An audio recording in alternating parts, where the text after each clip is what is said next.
Sir. Good morning, everyone. In today's class, we'll be going to start with the chapter Conservation of Plants and Animals. तो आज की class में हम conservation of plants and animals के बारे में बात करने वाले हैं। तो जैसे कि हम बात करते हैं कि कंजर्वेशन का मतलब क्या होता है। कंजर्वेशन का मतलब होता है बेसिकली प्रोटेक्ट करना, किसी चीज़ को संभाल कर रखना, कंजर्व करना, संजो कर रखना। अब हम बात कर रहे हैं conservation of plants and animals की। प्लांट्स और एनिमल्स को कंजर्व करने की, संजो कर रखने की क्या जरूरत है। ये तो रहते हैं अपने आसपास, जैसे कि आपके आसपास बहुत ज़्यादा फ्लोरा एंड फौना है, बहुत ज़्यादा पेड़ पौधे हैं, बहुत ज़्यादा ग्रीनरी है यहाँ पे। तो यहाँ पे तो जानवर आसानी से रह सकते हैं, लेकिन क्या हम उनको प्रिजर्व करके, हम उनको कंजर्व करके रखने की ज़रूरत है। तो इसके बारे में ही हम ये सारा चैप्टर जो है पढ़ने वाले हैं कि हमारे जो कंट्री के अंदर बहुत सारे जो सेंचुरीज होती हैं, कोई नेशनल पार्क्स होते हैं। इन नेशनल पार्क्स का और सेंचुरी का आपने मैप में पढ़ा होगा कि काजीरंगा नेशनल पार्क कहाँ पे है आपका, अ, ये टाइगर रिजर्व कहाँ पे है, जिम कॉर्बेट कहाँ पे है, तो ये रणथंबोर कहाँ पे है। तो ये सारे जो वाइल्ड लाइफ सेंचुरीज हैं और ये जो आपके नेशनल पार्क्स हैं, ये क्या करते हैं बेसिकली, यहाँ पे क्या होता है, ये सारी चीज़ें हम इस चैप्टर के अंदर पढ़ने वाले हैं। उससे पहले हम बात करते हैं डिफॉरेस्टेशन की। क्या आप में से कोई मुझे बताएगा कि ये जो एनटीपीसी का जो प्लांट है यहाँ पे लगने से पहले, वेट ए सेकेंड, प्लांट लगने से पहले यहाँ पे क्या था, कोई बताना चाहेगा। सर जंगल था। जंगल था। तो जंगल को काट कर हमने यहाँ पे यस क्या सर। बनाया है। Sir nuclear plant. न्यूक्लियर नहीं है बेटा, this is a coal plant. Nuclear plant नहीं बना सकते हम ऐसे रेजिडेंशियल एरिया में। मतलब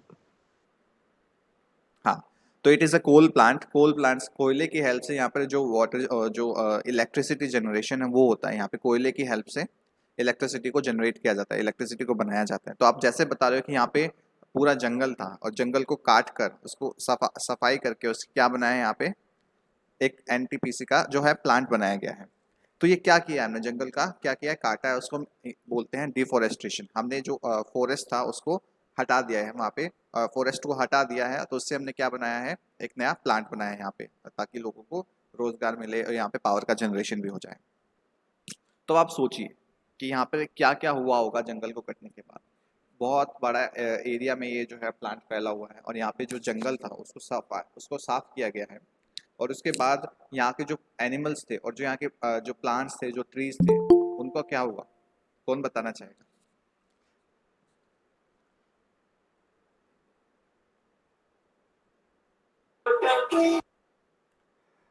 चलिए मैं बताता हूँ आपको कि सर वो बताइए इंद्र लोग। सर जंगल कट गया तो उनका घर, एनिमल्स का घर चला गया। इसकी वजह से वो कुछ एनिमल्स सरवाइव कर गए होंगे। वैसे भी बिना जंगल के और कुछ नहीं किए होंगे। जो नहीं किए होंगे सर वो अम, मर गए होंगे, मतलब डाई किए होंगे। अगर सोचिए कि आपको आपके घर से कोई निकाल देता है, आपको आपके घर से निकाल देता है और उस घर को तोड़ देता है, तो आप कैसे, कहाँ रहेंगे। आपके पास कोई जगह नहीं होगी रहने के लिए। आप किसी ऐसी जगह पे जाएंगे जहाँ पर उसी के जैसा कुछ रहने के लिए आपको मिल जाए। अब जानवरों के साथ हमने क्या किया, हमने उनके घर को तोड़ दिया, हमने उनके घर को तोड़ दिया। अब बेचारे जानवर कहाँ जाएंगे। अब कुछ जानवर, बिल्कुल सही कहा आपने, कुछ जानवर तो है जो वो सरवाइव कर जाएंगे, वो अपने आप को सरवाइव कर लेंगे इस जगह पे, और कुछ जानवर जो अपने आप को सरवाइव नहीं कर पाएंगे। तो इससे क्या हुआ बेसिकली कि आज के ज़माने में हम क्या करते हैं, डिफोरेस्टेशन करके अलग अलग जगहों को बनाते हैं। यहाँ पे कुछ लोग जो है उनको उस लैंड को कल्टीवेट करते हैं, वहाँ पे खेती करते हैं। कुछ वहाँ पे जो हाउस बनाते हैं, कुछ वहाँ पे फर्नीचर बनाते हैं, वो सॉरी, जो पेड़ कटते हैं उससे फर्नीचर बनाते हैं, जो फैक्ट्रीज एस्टेब्लिश करते हैं। तो ये क्या करते हैं, लैंड को जो क्या करते हैं, प्रोक्योर करते हैं, उसको प्रोक्योर करते हैं कल्टीवेशन के लिए, उसको खेती के लिए उसको यूज़ करते हैं, अलग अलग उपयोग करने के लिए उस लैंड का, उसको डिफोरेस्टेशन किया जाता है, उसको हटाया जाता है। अब डिफोरेस्टेशन से क्या क्या नुकसान होते हैं वो समझते हैं। तो पहला नुकसान तो हमने ये समझा कि वहाँ के जो फ्लोरा एंड फोना है, वहाँ के जो जानवर है, जीव जंतु है और जो पेड़ पौधे हैं, वो सारे नष्ट हो जाते हैं, वो खत्म हो जाते हैं। अब उनका हमारी लाइफ पे क्या इम्पैक्ट पड़ता है ये भी हम इस चैप्टर में धीरे धीरे पढ़ना शुरू करेंगे। अब डिफोरेस्टेशन से होता क्या है? अब आपने सभी ने देखा होगा कि डिफोरेस्टेशन से क्या हुआ, जानवर चले गए, तो उसका तो हमें एक ये जो इम्पैक्ट है बिल्कुल सामने से देखने को मिल गया। अब आप जैसे कि जानते हैं फॉरेस्ट जो होते हैं वो लंग्स होते हैं बेसिकली, जैसे हमारे लंग्स होते हैं हमें सांस लेने में हेल्प करते हैं, तो फॉरेस्ट जो होते हैं वो अर्थ के जो लंग्स की तरह काम करते हैं, वो अर्थ को ऑक्सीजन प्रोवाइड करते हैं। ठीक है। अब जैसे एटमॉस्फेयर में बैलेंस करते हैं कार्बन डाइऑक्साइड और ऑक्सीजन को। वेरी गुड इंद्र, लोग एटमॉस्फेयर में जो कार्बन डाइऑक्साइड और ऑक्सीजन है उसको बैलेंस बना कर रखते हैं, और जो पॉल्यूशन है और जो टेम्परेचर है उन सबको भी कंट्रोल करने के लिए जो फॉरेस्ट है वो बहुत बड़ा रोल जो है वो निभाते हैं। जो कार्बन डाइऑक्साइड का जो लेवल है जो उसको है उसको कम कर रखते हैं। अब ये सारी चीज़ें अगर पेड़ पौधे को हम नहीं काट देंगे, पेड़ पौधे को हम हटा देंगे, तो ये सारी चीज़ें क्या होंगी, ये सारी चीज़ों का बैलेंस जो है वो गड़बड़ा जाएगा, वो बिगड़ जाएगा। अब इससे क्या होगा, जो कार्बन डाइऑक्साइड है जो उसका लेवल जो है वो बढ़ जाएगा, और जो ग्राउंड वाटर होता है, ग्राउंड वाटर जो है उसको उसका लेवल भी जो है वो और घट जाएगा। तो क्या कर रहे हैं बेसिकली हम अपने जो हमारी जो अर्थ का जो बैलेंस होता है उस बैलेंस को खराब करने की कोशिश कर रहे हैं with the help of deforestation. अब जो एक इसमें जो आपकी बुक में एक स्टोरी दी गई है, जो पहेली और बूझो हैं, वो अहमद और टीपू जो प्रोफेसर हैं उनके साथ जो फॉरेस्ट है उसमें घूमने के लिए गए हैं, तो उसी के बारे में ये स्टोरी जो है वो यहाँ से चली हुई है। अब एक और बताते हैं कि जो कटिंग जो पेड़ पौधे जो हैं उनको जब काट दिया जाता है तो उनकी जो फर्टिलिटी है और जो उनकी जो रेनफॉल है उस पर्टिकुलर जगह पे, बारिश आने की जो संभावना होती है एक पर्टिकुलर जगह पे, वो घट जाती है। और उसके अलावा तो उसके सॉइल इरोजन होता है। वेरी गुड, सॉइल इरोजन होता है, उससे क्या होता है उसकी जो फर्टिलिटी है वो निकल जाती है। सॉइल इरोजन बेसिकली क्या होता है, जब जो मिट्टी होती है उसको जब रेनफॉल होता है तो वो जो है मिट्टी का जो फर्टाइल मिट्टी होती है वो अपने साथ पानी बहा ले जाता है, और जो कम जो फर्टाइल मिट्टी होती है वो बच जाती है। अब इसके बाद क्या होता है कि जो फ्लड आने का एरिया होता है, जो फ्लड आने का जो चांसेस होते हैं उस पर्टिकुलर जगह पे, या ड्रॉट आने के मतलब जो सूखा पड़ने के जो चांसेस है वो बहुत ज़्यादा बढ़ जाता है, क्योंकि रेनफॉल जो होता है वो ट्रीज़ के ऊपर बहुत ज़्यादा डिपेंडेंट होता है। और जो रेनफॉल अगर नहीं होगा किसी भी जगह पे, या एक्सेस रेनफॉल हो जाएगा, तो उससे क्या होगा कि वहाँ पे फ्लड आ सकता है या फिर वहाँ पे सूखा पड़ सकता है। अब देखिए प्लांट्स को क्या चाहिए, कि प्लांट्स को कार्बन डाइऑक्साइड चाहिए होती है फोटोसिंथेसिस के लिए। फोटोसिंथेसिस जो एक प्रोसेस है जिससे वो अपना खाना बनाते हैं, उस प्रोसेस के ज़रिए जो अपना खाना बनाते हैं, इसी तरीके से वो क्या करते हैं, उनको क्या चाहिए होता है, कार्बन डाइऑक्साइड चाहिए होता है। अब एक और बात ये है कि अगर पेड़ कम होंगे, पौधे कम होंगे, तो उससे क्या होगा कि जो बहुत कम जो है कार्बन डाइऑक्साइड का जो है वो उपयोग कर पाएंगे, और इससे क्या होगा कि जो कार्बन डाइऑक्साइड की जो फोटोसिंथेसिस का प्रोसेस बहुत कम होगा। बहुत कम फोटोसिंथेसिस का प्रोसेस होगा, और जो हमारे आसपास के जो अंदर जो एटमॉस्फेयर के अंदर जो कार्बन डाइऑक्साइड है उसका यूज़ बहुत कम हो पाएगा। तो उसका अगर यूज़ कम हो पाएगा तो वो क्या होगा, वो बेसिकली क्या करेगा, वो ग्लोबल वार्मिंग जो है एक प्रोसेस है, उसके अंदर क्या होता है कि जो हमारी अर्थ है उसका टेम्परेचर जो है वो बढ़ जाता है। उसका टेम्परेचर किसकी हेल्प से बढ़ता है, ये कार्बन डाइऑक्साइड की हेल्प से बढ़ता है। क्योंकि ये क्या करता है, कार्बन डाइऑक्साइड जो होता है, जो हीट वेव्स आ रही होती है सन से जो गर्मी आ रही होती है उसको अर्थ के अंदर ही लॉक करके रखता है, और जैसे ही इसका कार्बन डाइऑक्साइड का जो अमाउंट है ज़्यादा हो जाता है तो ज़्यादा हीट लॉक करके रखता और है। Sir carbon dioxide ozone layer को सर डैमेज करता है। ओके, तो हाँ, ये जो टेम्परेचर इंक्रीज होता है इससे जो हमारा जो ओजोन लेयर है उसको भी कहीं ना कहीं नुकसान पहुंचता है। The increase in the temperature of the earth disturbs the water cycle and में रिड्यूस रेनफॉल। और इससे क्या होता है कि जो ये हमारा जो टेम्परेचर है, अर्थ का जो टेम्परेचर है वो बढ़ने से क्या हो रहा है कि जो वाटर साइकिल है वो डिस्टर्ब हो रहा है हमारा। कि पहले अभी मैं आपको बताता हूँ कि आज से 10-15 साल पहले जो नवंबर होता था, नवंबर में हम इतनी मोटी मोटी जो है जर्सी जो स्वेटर है उसको पहनते थे। जब दशहरा आता था तो बिना स्वेटर के हम जा नहीं सकते थे किसी भी अपने घर से बाहर। दिवाली पर, अभी देखिए दिवाली भी आने वाली है, 10 दिन के अंदर दिवाली भी आ जाएगी। दिवाली के आने तक अब आप देखिए हम एक शर्ट में घूम रहे हैं, तो ये क्या हो रहा है बेसिकली, जो हमारी अर्थ का जो टेम्परेचर था, जो हमारा वेदर था, कंडीशन था, जो हमारी क्लाइमेटिक कंडीशन थी, वो चेंज हो रहे हैं। अब देखिए कि गर्मी जो है वो ज़्यादा बढ़ती जा रही है और जो ठंड है वो श्रिंक होती जा रही है, कम होती जा रही है। इसका इफेक्ट क्या होगा, इससे इफेक्ट ये हो रहा है कि जो हमारे जो वाटर साइकिल है वो डिस्टर्ब हो रहा है, और कुछ जगह पे क्या हो रहा है, कुछ जगह पे एक्सेस जो रेनफॉल हो रहा है, और कुछ जगह पे क्या हो रहा है, बहुत सूखा पड़ रहा है। तो ये बहुत सारी जो चीज़ें हैं ये क्या कर रही है, ये इम्पैक्ट कर रही है हमारी जो एटमॉस्फेयर है उसको। अब डिफोरेस्टेशन से क्या होता है कि जो सॉइल की जो प्रॉपर्टीज होती हैं वो चेंज हो जाती हैं। सॉइल की कुछ प्रॉपर्टीज होती है, जैसे कि वो फर्टिलिटी, उसकी जो फर्टिलिटी है, उसकी जो फर्टिलिटी है उसको जो है चेंज कर देता है। जैसे कि जिससे प्लांटेशन और वेजिटेशन में भी नुकसान होता है। कि मान लीजिए कि पहले कोई एक खेत में से 1 क्विंटल जो है अनाज निकालता था, अब उसका 1 क्विंटल अनाज ने आके कम अनाज आ रहा है, तो वो क्या हो रहा है, सॉइल की जो फर्टिलिटी है उसको डिक्रीज कर रहा है। अब हमने बात की थी कि जो प्रीवियस चैप्टर में कि जो सॉइल है, जो प्लांट्स है वो सॉइल इरोजन को जो है उसको रोक कर रखते हैं। अब ज़्यादा अगर ट्रीज होंगे तो सॉइल इरोजन भी कम होगा। अब अगर कम ट्रीज होंगे तो सॉइल इरोजन ज़्यादा होगा।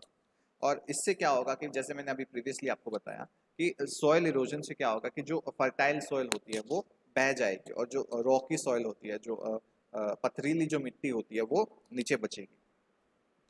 तो इससे क्या होगा, इससे होगा कि इससे ये होगा कि जो हमारी जो फर्टाइल लैंड है, जो हमारी फर्टाइल लैंड है, जो जहाँ पे हम खेती कर सकते थे, वो उसका जो फर्टिलिटी है वो कम होती जाएगी और वो डेजर्ट की तरह काम करने लगेगा। अब डेजर्ट में क्या होता है, पेड़ का जड़ मट्टी को पकड़ के रखता था, इसकी वजह से वो सॉइल इरोजन नहीं होता था। वेरी गुड इंद्रलोक, कि जो सो और बिल्कुल सही ये बताया आपने। पॉसिबल नहीं है कि सिर्फ सर फर्टाइल ही मिट्टी को सर इरोज करके ले जाए, और कोई चीज को भी तो ले जा सकता है सर। बिल्कुल ले जा सकता है, लेकिन जो टॉप मोस्ट जो लेयर होती है जिसके अंदर ह्यूमस होता है, और ह्यूमस क्या करता है, वो जो नाइट्रोजन रिच होता है, और वो ह्यूमस की हेल्प से ही जो क्या होता है, वो जो पर्टिकुलर जो लेयर होती है, अपर लेयर होती है, टॉप सॉइल जिसको हम बोलते हैं, वो उसके अंदर जो है चीज़ें सर्वाइव करते हैं, उसके अंदर चीज़ें ग्रो करती हैं। अगर वही लेयर जो नहीं आती, वो लेयर बहा ले जाती है अपने साथ, और उसके नीचे जो मिट्टी होती है वो कम फर्टाइल होती है, क्योंकि उसके अंदर ह्यूमस की प्रेजेंस कम होती है।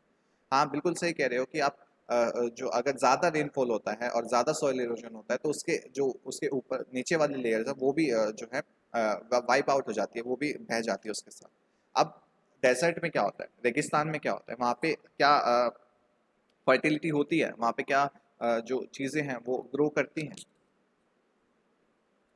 नो सर, पर थोड़ा बहुत करते हैं सर। बहुत ही कम जो है अमाउंट में चीज़ें ग्रो करती हैं, क्योंकि वहाँ पे जो मिट्टी होती है वहाँ की इतनी फर्टाइल नहीं होती। तो अभी क्या हो रहा है कि सॉइल जो डेजर्टिफिकेशन हो रहा है उसकी वजह से क्या हो रहा है कि बेसिकली जो यहाँ की मिट्टी है, जो किसी पर्टिकुलर जगह की मिट्टी है, वो उस सॉइल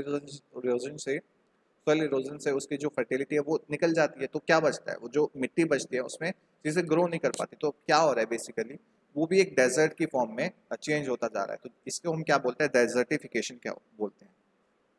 कि जो फर्टाइल लैंड था, जहाँ पर चीज़ें ग्रो करती थी, जहाँ पे क्रॉप्स ग्रो करती थी, वहाँ पे अब ग्रो नहीं कर रही है। क्यों नहीं कर रही है, क्योंकि उसकी जो सॉइल है, जो सॉइल है, फर्टाइल सॉइल है, वो डेजर्टेड सॉइल में जो है वो कन्वर्ट होती जा रही है। इससे क्या हो रहा है, वो डेजर्ट बनता जा रहा है। इसको हम क्या बोलते हैं, डेजर्टिफिकेशन बोलते हैं। इस प्रोसेस को हम क्या बोलते हैं, डेजर्टिफिकेशन बोलते हैं। डेजर्टिफिकेशन। हाँ जी। अब क्या होता है कि जो डेजर्टिफिकेशन होता है, डिफोरेस्टेशन होता है, इससे क्या होता है कि वाटर की जो सॉइल की जो वाटर होल्डिंग कैपेसिटी होती है, आपने प्रीवियस क्लासेस में पढ़ा होगा कि जो 7th क्लास में आपने पढ़ा होगा कि जो वाटर है उसको सॉइल जो है होल्ड करके रखती है। अपने अंदर जो वाटर है उसको सॉइल जो है होल्ड करके रखती है। अब क्या होता है, डेजर्टिफिकेशन डिफोरेस्टेशन की वजह से क्या होता है, जो वाटर के होल्ड करने की कैपेसिटी है, वाटर को पकड़ के रखने की जो कैपेसिटी है, वो उसकी जो है सॉइल की, वो घटती जा रही है। अब ये वाटर को होल्ड कर, जब बारिश आता था, मान लीजिए आपके आसपास, घर के आसपास जो बारिश आ रहा है, बारिश आ रही है, पानी पानी आ रहा है। अभी कुछ महीने पहले तक, 1 डेढ़ महीने पहले तक बहुत बारिश आ रही थी। तो आपके आसपास के जितने भी कुएं थे, या आपके आसपास जितने भी वाटर बॉडीज थी, उसमें खूब पानी आ रहा था। नहरों में खूब पानी आ रहा था, आपके खेतों में खूब पानी था। और आपके जो छोटी छोटी स्ट्रीम्स थी, नहरें थी, उसमें भी खूब पानी आ रहा था। लेकिन अभी आगे अभी आप देखेंगे तो आपके आसपास के जितने भी तालाब थे सब कम, उनके अंदर कम पानी हो रहा है। ऐसा क्यों हो रहा है? क्योंकि जो वाटर होल्डिंग कैपेसिटी है सॉइल की, उसके उसको जो प्रॉपर वाटर नहीं मिल पा रहा, क्योंकि ऊपर से जब बारिश आती थी तो पूरा पानी बरसता था, और पानी बरसता था तो सॉइल क्या करती थी, उसको होल्ड करके रखती थी। अभी क्या हो गया, ऊपर जो पानी है वो आ नहीं रहा है, बारिश आ नहीं रही, तो वाटर जो है वो कम हो गया है। और कुछ वाटर जो क्या करती है सॉइल, जो वाटर को अपने जमीन के अंदर जो है उसको नीचे पहुंचाती रहती है। तो movement of water from soil into ground is reduced. तो इससे क्या होता है, डिफोरेस्टेशन की वजह से क्या होता है कि आपका जो जो सॉइल है उसके अंदर से जो पानी की होल्डिंग कैपेसिटी है वो भी डिक्रीज कर जाती है। और इससे क्या होता है, उससे बहुत सारे जो फ्लड भी आ जाते हैं। क्या होता है कि पहले जो होती थी बारिश होती थी, जैसे कि मैं आपको बताता हूँ कि कुछ जगह पर क्या होता है, वाटर होल्डिंग कैपेसिटी जो है वो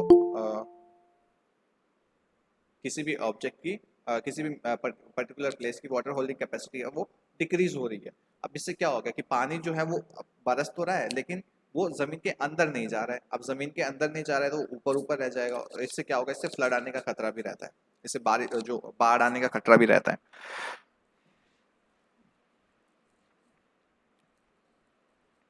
और क्या होता है, जो सॉइल का जो टेक्सचर होता है, न्यूट्रिएंट्स होते हैं, वो भी चेंज होता रहता है आपके डिफोरेस्टेशन की वजह से।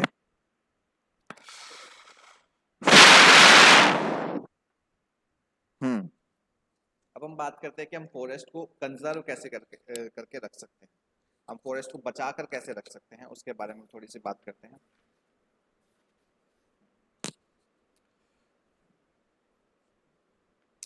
हम बात करते हैं बायोस्फीयर की। बायोस्फीयर बेसिकली एक ऐसा पार्ट होता है अर्थ का जहाँ पे लिविंग ऑर्गेनिजम्स जो है वो एग्जिस्ट करते हैं और एक दूसरे को सपोर्ट करते हैं, और वो जो लाइफ है उसको सपोर्ट करते हैं। बायोडाइवर्सिटी या बायोलॉजिकल डाइवर्सिटी, ये क्या है, बेसिकली ये ऑर्गेनिजम्स का एग्जिस्टेंस की बात करता है कि ऑर्गेनिजम्स किसी भी पर्टिकुलर जगह पे एग्जिस्ट करते हैं, और उनका जो बायोस्फीयर के जो डिफरेंट फैक्टर्स होते हैं, जैसे कि उनमें आपस में क्या रिलेशन है, इन्वायरमेंट के साथ उनका क्या रिलेशन है। जैसे कि हम बात करते हैं कि जो अलग अलग जगहों पर, जैसे कि पंचमढ़ी है, पंचमढ़ी कहाँ पे है, आपको कोई बताएगा मुझे पंचमढ़ी कहाँ पे है?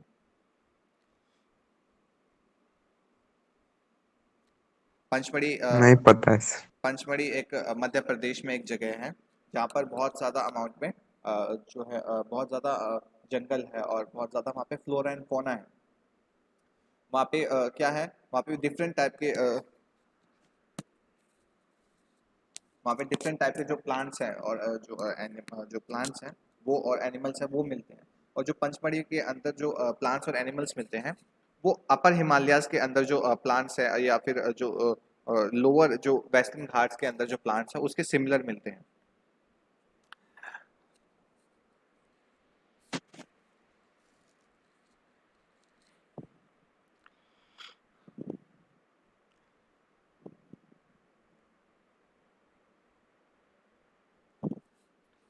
बायोडाइवर्सिटी बेसिकली क्या होता है, बेसिकली एक पर्टिकुलर जगह पे मिलने वाले जो है फ्लोरा एंड फोना है, वहाँ पे किस टाइप के जानवर मिलते हैं और किस टाइप के जो प्लांट्स है ये सब मिलते हैं, उसके बारे में बात करते हैं। तो बायोस्फीयर क्या करते हैं हम, कई सारे जो है प्रोटेक्टेड लैंड होते हैं, प्रोटेक्टेड एरियाज होते हैं जिनको हम प्रोटेक्शन प्रोवाइड करते हैं, जहाँ पर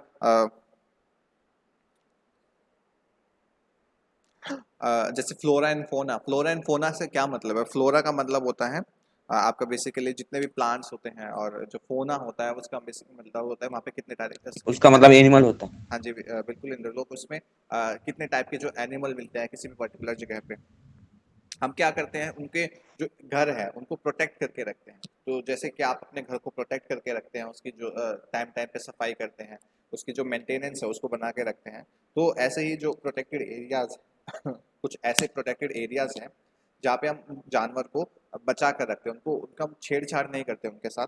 इनको हम क्या बोलते हैं, इनको वाइल्ड लाइफ सेंचुरीज बोलते हैं। कुछ नेशनल पार्क्स होते हैं, कुछ बायोस्फीयर रिजर्व्स होते हैं, ठीक है।